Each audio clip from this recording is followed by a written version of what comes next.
Hoy es el Día de la Lealtad y he invitado a una abogada muy estudiosa de nuestra historia que tiene una prosapia de historias, porque el papá de ella fue el director de la escuela de adoctrinamiento peronista que tuvo la provincia de San Juan y tuvo una militancia destacada en Buenos Aires en esa misma escuela.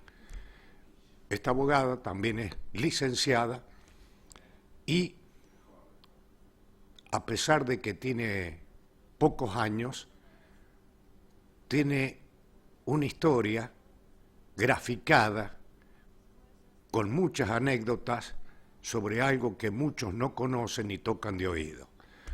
Doctora Alejandra González, buenas tardes, bienvenida. ¿Cómo le va?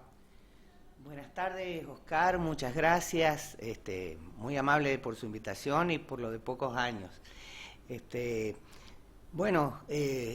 Estar acá en un día histórico y en un día de festejo para el movimiento peronista, y en algún momento en nuestra historia también será un día de festejo para la nación entera, porque el 17 de octubre de 1945, hace 77 años, se conmemora hoy ese encuentro del pueblo con su conductor. Es una fecha histórica porque va a nacer no solamente el movimiento nacional justicialista, sino que va a nacer nuestra segunda república, justa, libre y soberana, esa nueva Argentina que concretó en el primer peronismo, en el 45 al 55, la justicia social, la independencia económica y la soberanía política para lograr nuestros dos grandes objetivos, que son la felicidad del pueblo y la grandeza de la nación. Evocar el 17 de octubre es entrar en las entrañas mismas de la patria, como vamos a historiar un poco cómo se llega a este fenómeno popular, a este encuentro del pueblo trabajador con su conductor. Había transcurrido, entrado el siglo XX, la Argentina está en un proceso de una búsqueda identitaria, hay las grandes migraciones, las protestas de trabajadores no encuentran respuestas en el Estado, liberal sin duda.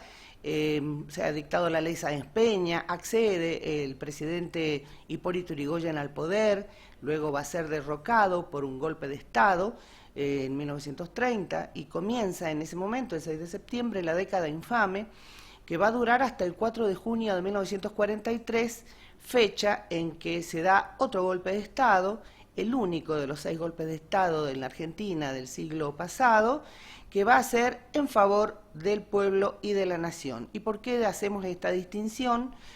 Porque el GO, que es un grupo de oficiales unidos, integrado por el entonces coronel Perón y otros militares nacionalistas del ejército argentino, van a catalizar todas estas inquietudes de la misma forja, ese radicalismo irigoyenista con los jóvenes Jaureche, Scalabrini, Homero Mansi, que es un puente entre el irigoyenismo y el peronismo, que es la continuidad del movimiento nacional argentino, postergado desde que San Martín es expulsado o maltratado, digamos, por Rivadavia, después las luchas intestinas entre unitarios y federales, la derrota de Rosas en Caseros, la traición de Urquiza en Pavón, la generación del 80 con este modelo agroexportador y la semicolonia inglesa que se instala en el país, va a volver, va a terminar ya descaradamente con el pacto Rocca-Runciman de 1933, donde se le entrega prácticamente todos los resortes de la economía a Inglaterra.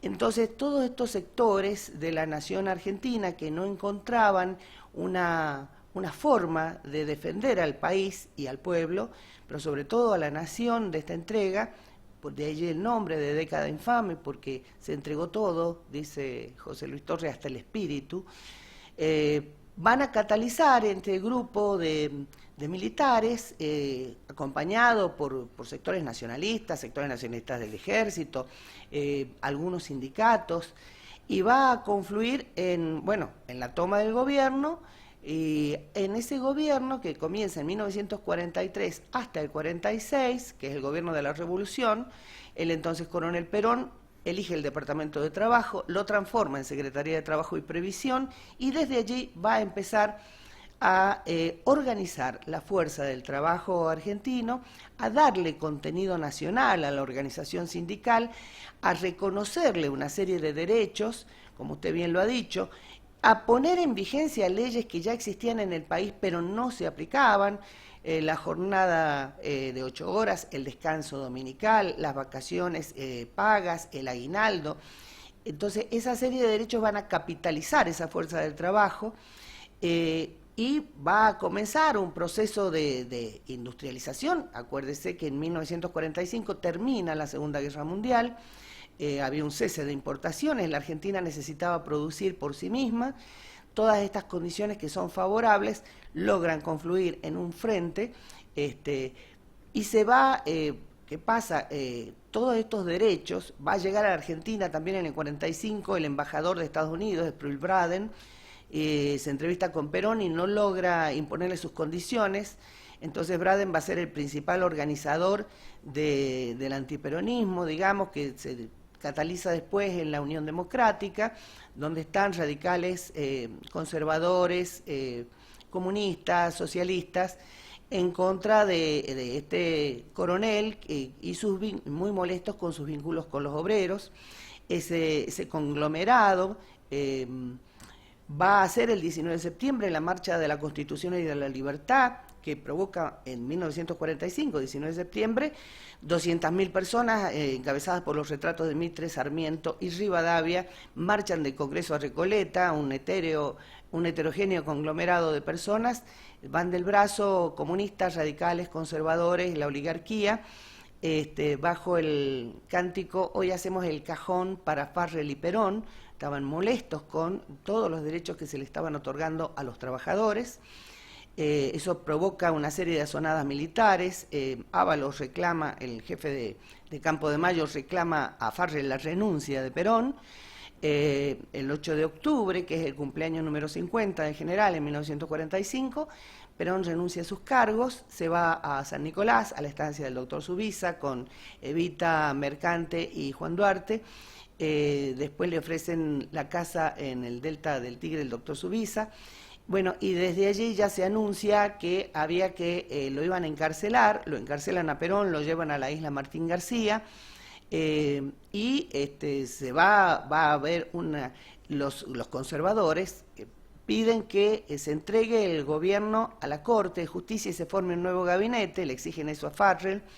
En el medio de eso es el domingo, el 17 de octubre del 45 cae un día miércoles. Bueno, el lunes hay cartas de Perón hacia Evita y al doctor Massa, y hay una gran presión, mientras Mercante, Borlenghi y Bramuglia, que eran sus asistentes en la Secretaría de Trabajo y Previsión, junto con Evita, van a hacer un trabajo en las incipientes organizaciones sindicales.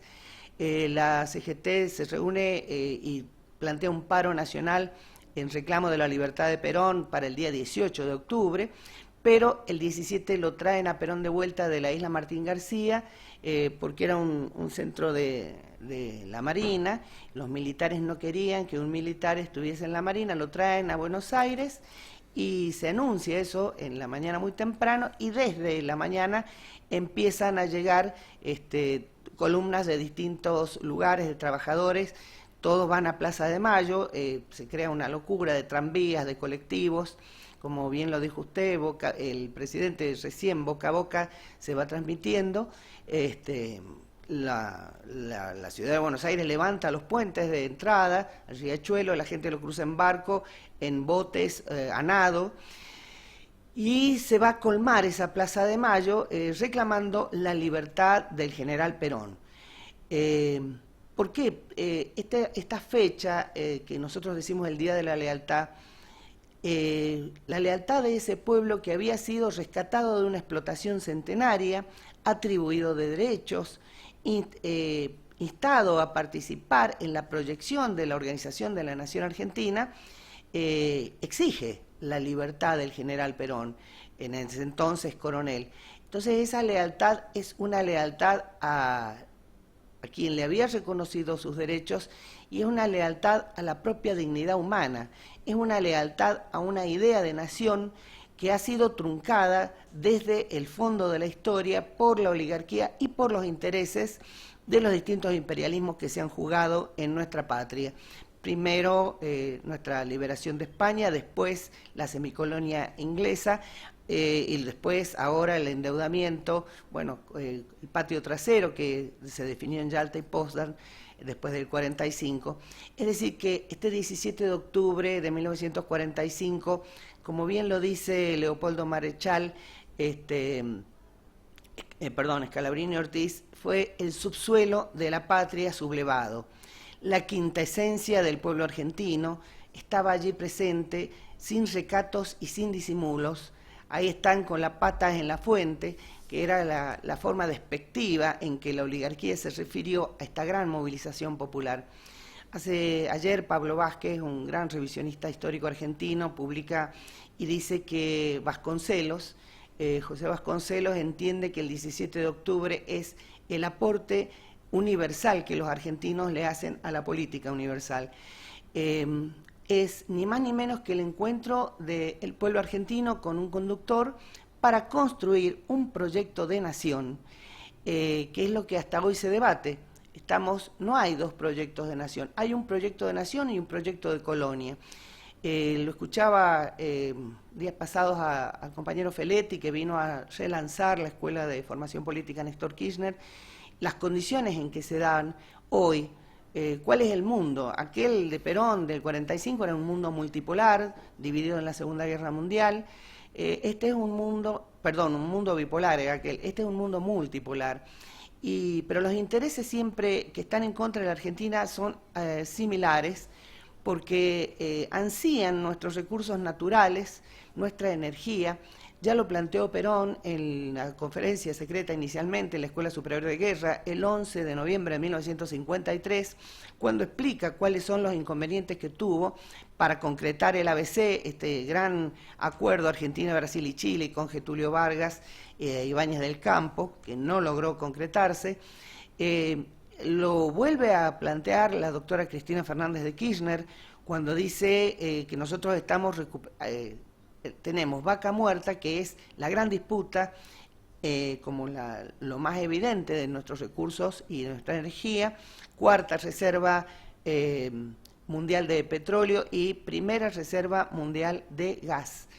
Entonces, estos son los intereses antinacionales que siempre nos han acechado y sobre los cuales ha trabajado y ha luchado este movimiento nacional.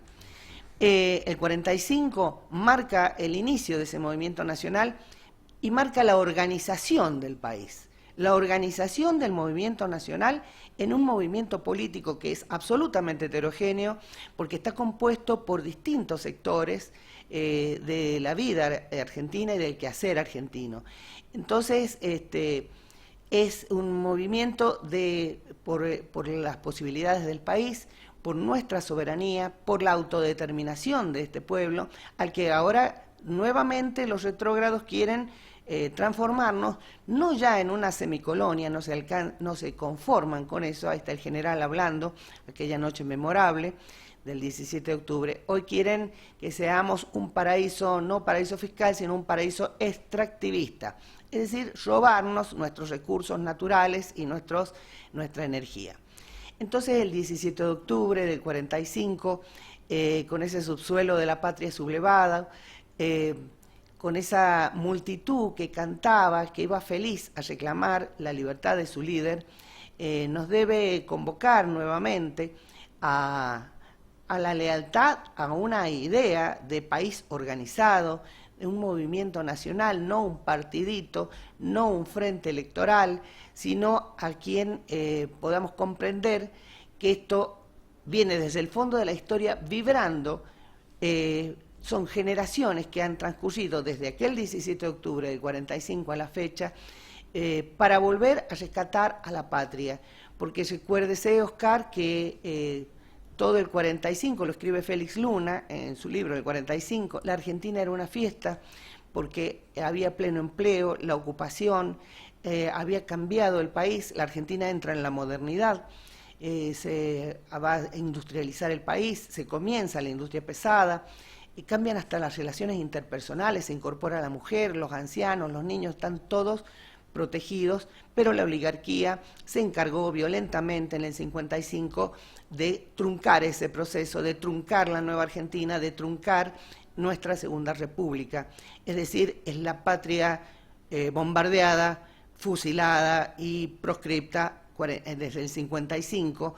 Después nuevamente va a ser la patria secuestrada y torturada en el 76-83, y lamentablemente tuvimos últimamente una recidiva conservadora, una patria entregada, vilipendiada y endeudada criminalmente en el 2015 al 2019, y este peronismo, este movimiento nacional cuya columna vertebral es el peronismo, pero que lo integran sectores de distintas vertientes, sin duda debe darse una discusión de fondo y debe organizarse en función de esa unidad, porque sin unidad no hay destino posible para la nación.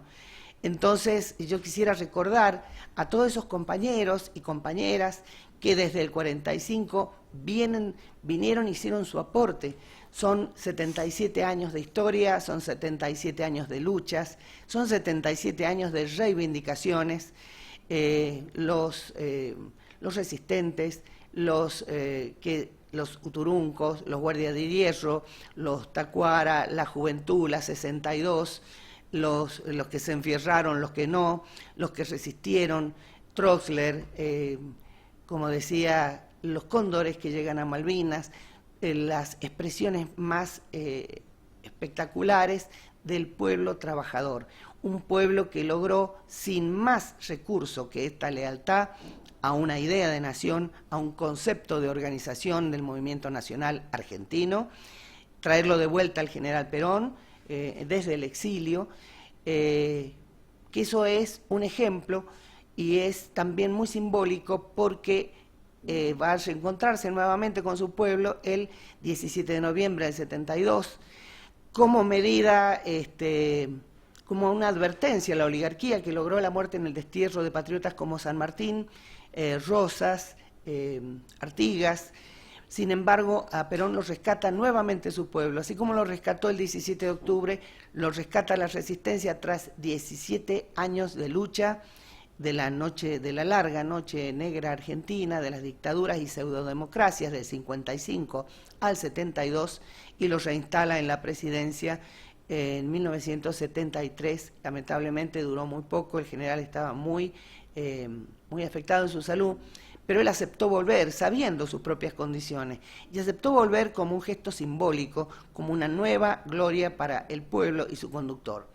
Hoy el pueblo argentino está también en una lucha identitaria, atacado ferozmente por esta oposición negacionista y destituyente. Hay un gran actor que es los medios concentrados, la guerra judicial, el lawfare, y no quiero dejar pasar esta evocación de nuestra lealtad a la gravedad institucional que estamos viviendo en esta época, con el atentado de magnicidio contra la figura de la vicepresidenta, la doctora Cristina Fernández de Kirchner, que quiere ser minimizado ese atentado. Hoy estamos escuchando y viendo quiénes financiaban a esos grupos, ¿no? Pretender romper el pacto democrático, porque luego de la salida de la última dictadura militar, la nación en su conjunto, con el doctor Alfonsín a la cabeza y la comisión que investigó y los juicios a las juntas, se dijo nunca más a matar a un compatriota porque piense distinto.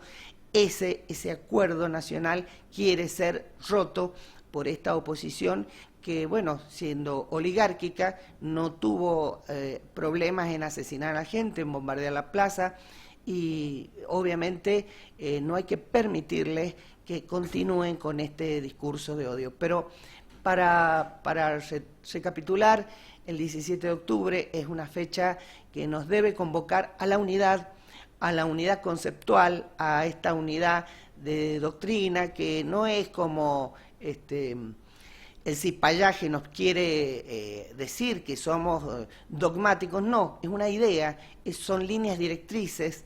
Nosotros debemos encargarnos de actualizarlas, de llevarlas a la acción política, de ayudar a los que están pasándola muy mal, y no estamos bien, no estamos felices, no tenemos esa Argentina grande con que San Martín soñó, y nos la debemos a todos, y nos la debemos en unidad y en una lealtad a una idea que se realizó en el país y que es incontestable. Por más retrógrados que sea esta oligarquía perversa de la Argentina, el movimiento nacional seguramente, estimado Oscar, encontrará los medios y los caminos, y encontrará y construirá una nueva conducción y un nuevo camino para finalmente poder lograr estos grandes objetivos de la felicidad del pueblo y la grandeza de la nación. Entonces, la lealtad con la idea, la lealtad en la unidad de concepción, la lealtad en la alegría, en esa esperanza. Nada hay más poderoso que la esperanza de un pueblo que está en marcha, que sabe de su destino y que tiene conciencia nacional. Así que muchas gracias por el espacio, y les deseo a todas las compañeras y compañeros peronistas y a las compañeras y compañeros y amigos que nos acompañan en este gran movimiento nacional argentino un feliz Día de la Lealtad, y que no bajemos los brazos, porque tenemos 77 años de historia que respaldar, que tributar y que aportar nuestro granito de arena para salir adelante en un momento sumamente difícil del país y del mundo. Feliz Día de la Lealtad para todas y para todos. Muchas gracias, Oscar. Finalmente me queda preguntarle, nombró 7 veces la unidad, pero resulta que en Buenos Aires yo veo 3 escenarios distintos y el presidente y la vicepresidenta no están. En San Juan hay 2 actos del Día de la Lealtad, uno que lo conduce el presidente del PJ formal, y el otro, la agrupación Lealtad Justicialista. Entonces, ¿qué es lo que esperan los dirigentes? ¿Perder el 23? ¿O piensan que pueden lograr una rara alquimia que les alcance para ganar? ¿Cuál es su pensamiento? Bueno, Oscar, es muy difícil, ¿no? Pero no se olvide que el movimiento, la unidad de movimiento es la unidad de concepción. No significa eso, tenemos grandes contradicciones internas, por supuesto. Estas grandes contradicciones tienen un denominador común, son nuestras certezas comunes de patria, nuestras certezas comunes de construcción. Ahora, bueno, obviamente si no logran ponerse de acuerdo la dirigencia, por eso digo, nuestro movimiento desde sus entrañas y desde la dirigencia, porque tenemos grandes exponentes y compañeras y compañeros que van a encabezar con seguridad, no tengo la menor duda, un nuevo armado de nuestro movimiento para el año próximo.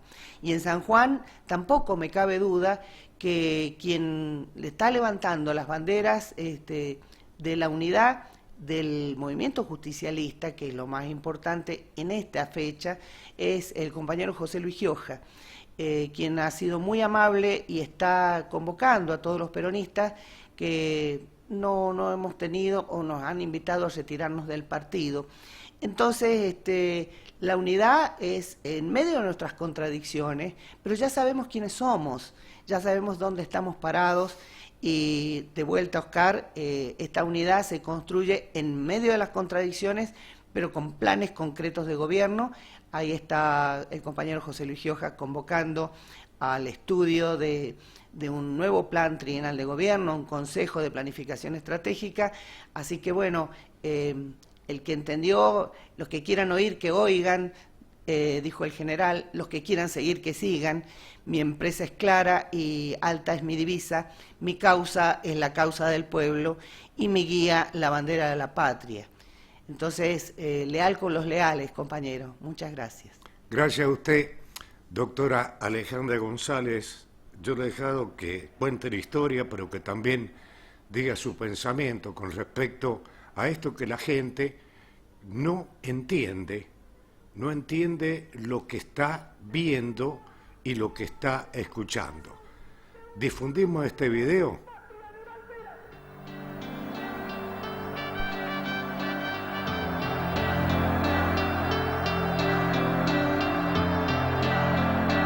Los enemigos del pueblo, que son los enemigos de la nación, se ocultan en sus reductos impotentes ante el despertar viril de un pueblo que sabe lo que quiere y que está dispuesto a imponer su voluntad.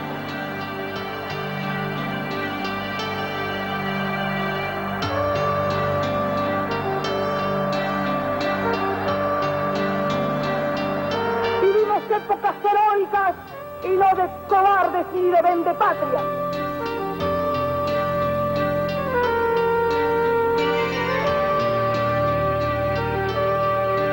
El sol caía a plomo sobre la Plaza de Mayo cuando, inesperadamente, enormes columnas de obreros comenzaron a llegar. Venían con su traje de fajina porque acudían directamente desde sus fábricas y talleres. Desfilaban rostros atesados, brazos membrudos, torsos fornidos, con las greñas al aire y las vestiduras escasas cubiertas de pringues, de restos de brea, de grasas y de aceites. Llegaban cantando unidos en una sola fe. Los rastros de sus orígenes se traducían en sus fisonomías.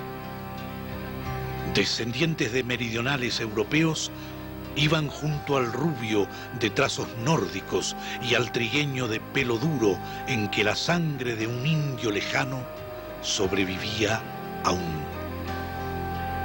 Venían de las usinas de Puerto Nuevo, de los talleres de Chacarita y Villa Crespo, de las manufacturas de San Martín y Vicente López, de las fundiciones y acerías del Riachuelo, de las hilanderías de Barracas. Brotaban de los pantanos de Gerli y Avellaneda o descendían de las lomas de Zamora. La multitud tiene un cuerpo y un ademán de siglos. Hermanados en el mismo grito y en la misma fe, iban el peón de campo de cañuelas y el tornero de precisión, el fundidor, el mecánico de automóviles, el tejedor, la hilandera y el empleado de comercio. Era el subsuelo de la patria sublevado.